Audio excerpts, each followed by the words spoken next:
구글의 자회사인 딥마인드가 최근 50년 동안 풀리지 않았던 단백질 접합 문제를 AI 알파폴드를 이용해 높은 수준의 결과를 얻었다고 합니다. 인공지능 AI의 생명 분야 진출은 많은 이들에게 기대와 걱정을 심어주고 있는데요. 함께 강의 들으시면서 인공지능 알파폴드에 대해 알아가 보도록 하죠. 알파폴드가 무엇인지 이해하려면 우선 단백질 구조가 무엇인지 알 필요가 있습니다. 인체의 모든 세포 안에서는 수십억 개의 작은 기관들이 열심히 활동하고 있는데요. 이 기관을 통해 빛을 감지하여 물체를 볼 수도 있게 또 몸 구석구석에 산소를 전달해주기도 합니다. 그리고 이 작은 기관들을 단백질이라고 하고 그들의 각기 다른 3차원 형태를 단백질 구조라고 부릅니다. 인간의 몸의 대략 16%를 차지하고 있는 단백질은 그들이 어떤 구조를 가지고 있는지에 따라 기능이 다 다릅니다. 헤모글로빈은 동그란 주머니 같은 모양을 하고 있고 이 주머니 안에 산소를 보관함으로써 운반할 수 있습니다. 아밀레이스는 녹말과 잘 반응할 수 있는 모양으로 만들어져 있어 보다 빠르게 화학 반응이 일어날 수 있게 도와줍니다. 그 외에도 항체, 콜라겐, 칼슘 펌프 등 몸에 있는 단백질들은 각기 다른 구조로 이루어져 있고 이를 기반으로 각기 다른 기능을 가지고 있습니다. 하나의 단백질은 아미노산들의 집합으로 이루어져 있습니다. 아미노산은 총 21가지의 종류가 있는데 각 아미노산은 탄소, 산소, 질소, 황, 원자로 이루어져 있습니다. 이때 아미노산의 사이드 체인들이 어떤 배치로 이루어져 있는지에 따라 특성이 결정됩니다. 몇 개는 물을 끌어당기거나 밀쳐내기도 하고 몇 개는 전하를 띄어 특정 전하를 끌어당기기도 합니다. 이 아미노산들이 여러 개 모여 하나의 단백질 구조가 될 때 각 아미노산들의 특성에 따라 서로를 끌어당기거나 밀다가 결국엔 최소한의 에너지를 소비하는 모양으로 3차원 구조가 결정됩니다. 아미노산들이 어떤 서열로 연결되어 있는지를 표현하는 것을 1차 구조라고 합니다. 하지만 이것만 가지고는 모양이나 기능을 예측할 수 없는데요. 1차에서 각도가 꼬이거나 굴곡되어 나타나는 형태를 2차 구조라고 하고 이때 알파나선 구조, 베타병풍 구조 두 가지로 나타납니다. 그리고 이 2차 구조를 다시 공간적으로 꼬이고 접고 구부러뜨리면 입체 구조인 3차 구조가 나타나는데 이때부터 그 기능을 알 수 있게 되고 실제로 많은 연구원들이 이 3차 구조 연구에 많은 시간을 쏟습니다. 4차는 2개 이상의 3차 구조 단백질이 합쳐졌을 때를 이야기합니다. 그럼 여기서 어차피 몸은 알아서 잘 돌아가는데 굳이 각 기관의 모양새를 알아야 하나? 하고 의문이 들 수도 있습니다. 하지만 만약 모양을 알게 되면 그 모양을 통해서 특정 단백질 구조의 기능을 알 수 있게 되고 그 단백질 구조가 정상적인 상태에서 어떻게 실행되는지 알게 되면 이제는 그것을 변형하여 의료 목적으로 사용할 수 있게 되는 것입니다. 당장 약국에 가서 구할 수 있는 거의 모든 약들만 해도 몸에 있는 단백질 구조와 상호작용을 통해서 약효가 발휘되고 이는 우리가 모든 단백질 구조를 이해함으로써 얻을 수 있었던 결과입니다. 이를 통해 백신도 치료제도 개발이 가능하고 나아가서 미래에는 아밀레이스가 녹말을 녹이듯이 플라스틱을 분해할 수 있는 효소를 만들 수 있을지도 모릅니다. 단백질 구조를 알아내는 것만으로 인류에 엄청난 도움이 된다는 것을 알아낸 지금도 실제로 밝혀진 단백질 구조는 얼마 되지 않습니다. 그 이유는 하나의 단백질 구조를 정의하기 위해서는 어마어마한 시간과 노력이 필요하기 때문입니다. 안드레이 루파스라는 교수도 무려 10년이라는 기간 동안 연구하던 단백질 구조가 있었습니다. 하지만 그는 연구를 중단할 수밖에 없었는데요. 다른 누군가가 이를 30분 만에 밝혀냈기 때문이죠. 알파폴드라는 게임 체인저가 나왔기 때문입니다. 알파폴드가 처음 등장한 곳은 KSP13입니다.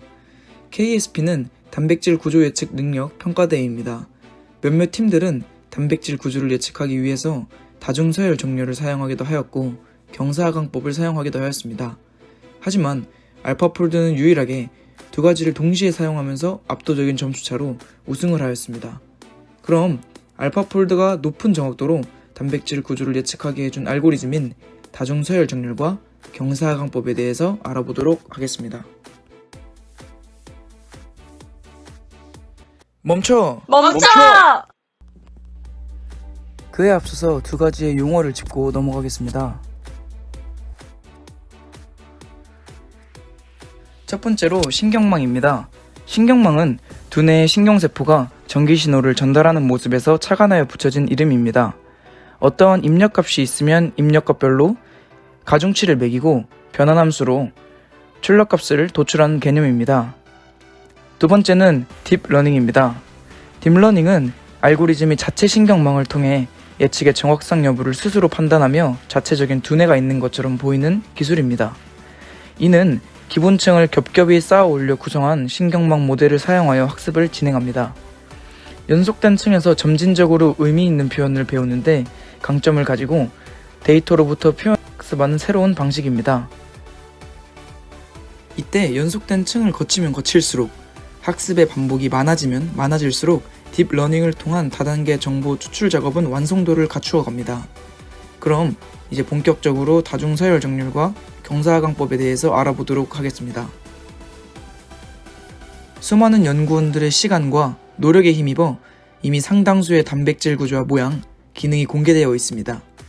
다중서열 정렬은 기존에 밝혀진 단백질 구조의 분석에서부터 시작합니다. 우선 비교할 한 개의 단백질을 단백질 은행에서 고릅니다. 이 단백질을 A라고 하겠습니다. A 단백질과 기능, 모양이 유사한 단백질을 단백질 은행에서 가져옵니다. 그리고 이들과 비교를 해보면 공통적으로 가지고 있는 아미노산 쌍들을 찾아낼 수 있을 것입니다. 이미 이들의 모양과 기능이 유사하다는 것을 알기에 우리는 위에 공통적으로 가지고 있는 아미노산 쌍들이 폴딩된 단백질 속에서 가까운 곳에 위치한다는 것을 유추할 수 있습니다. 이를 신경망에 딥러닝으로 훈련시켜서 특정 조합이 나올 경우에 아미노산들 간의 거리를 예측할 수 있게 됩니다. 그리고 이를 실제 측정된 정확한 거리와 비교함으로써 단백질이 폴딩되는 메커니즘에 대한 예측 능력을 향상시키는 것입니다. 하지만 이 다중서열 정렬에는 한 가지 큰 단점이 있습니다. 바로 이론적으로는 되지만 물리적으로는 불가능한 것을 만들어낼 수 있기 때문입니다. 이를 보완하기 위해 경사하강법이 사용됩니다. 경사하강법이란 입력한 함수의 기울기를 구하여 경사의 절대값이 낮은 쪽으로 계속 이동시켜 극값을 이룰 때까지 반복시키는 것입니다.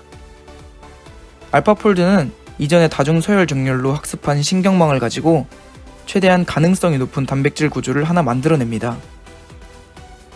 이를 물리적으로는 가능하지만 무작위적인 수많은 가상 단백질 구조들과 비교하면서 두 값이 얼마나 유사한지를 기록하는 함수를 만듭니다. 이를 경사하강법을 사용해 예측값이 물리적으로도 가능할 수 있게 만드는 것입니다. 알파폴드는 위 두 가지 방법을 사용하여 KSP13에서 다른 팀들과 15% 이상의 유사도 차이를 내며 우승을 거머쥐었습니다. KSP14에서 훨씬 업그레이드된 알파폴드2를 가져오면서 실제 단백질 구조와 유사도 약 90%, 2년 전 알파폴드1과 비교하여도 약 30% 향상된 예측값을 가져오며 세계를 한 번 더 놀라게 하였습니다. 어떻게 추가로 30%의 향상된 예측값을 가지고 올 수 있었는지 딥마인드는 아직 아무것도 공개하지 않았습니다. 그럼에도 그들이 알파폴드1의 알고리즘을 공개하면서 단백질 구조 예측에 엄청난 혁신을 불러왔던 것처럼 언젠가 알파폴드2도 또 한 번 혁신을 불러올 것입니다. 하지만 그 이면에는 분명히 한계점도 존재합니다. 첫째로 알파폴드는 실제 더 풍부하고 다양한 다중 단백질 복합체 배열의 예측에는 아직 불안정한 모습을 보이고 있습니다. 또한 기존 단백질 구조 데이터에서 단백질 폴딩 규칙을 학습하기 때문에 기존 데이터베이스에서 해명된 정도가 낮은 단백질 구조를 예측하는 데에는 한계가 있습니다. 마지막으로 딥마인드 회사는 현재 코드 공개 및 연구 결과 공유에 부정적인 입장을 보이고 있어 앞으로의 발전에 걸림돌이 될 수 있다는 점입니다. 그럼에도 불구하고 전 세계는 현재 알파폴드의 전망에 대한 많은 기대를 하고 있습니다. 서울대학교 석차옥 교수는 현실이 엄청난 복잡계라는 것을 고려했을 때 데이터베이스에 있는 단백질 구조 예측에 90%의 정확도를 보인 것은 놀랍다라며 알파폴드를 평가하였습니다. 더불어 아직도 딥마인드사가 코드 공개나 연구 결과 공유에 부정적인 입장을 취하고 있기 때문에 만약에 알고리즘이나 연구 결과가 공개된다면 더 빠른 발전이 예상됩니다. 마지막으로 인간이 저마다 고유의 외모를 가졌듯이 단백질 역시 다양한 형태를 보이고 있기 때문에 앞으로 더 많은 연구가 필요해 보입니다. 하지만 그만큼 오래 걸리는 단백질 구조 연구를 통한 생명의 본질을 파악하는 것은 쉬운 일만은 아닙니다. 변화무쌍한 단백질을 연구하는 일은 생명의 비밀을 푸는 열쇠이자 질병 진단 기술과 치료제 개발에 아주 중요한 단서를 찾는 것을 의미합니다.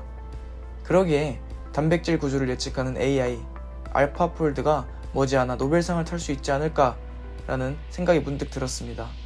알파폴드의 선전을 기원하면서 영상을 마무리하도록 하겠습니다. 감사합니다.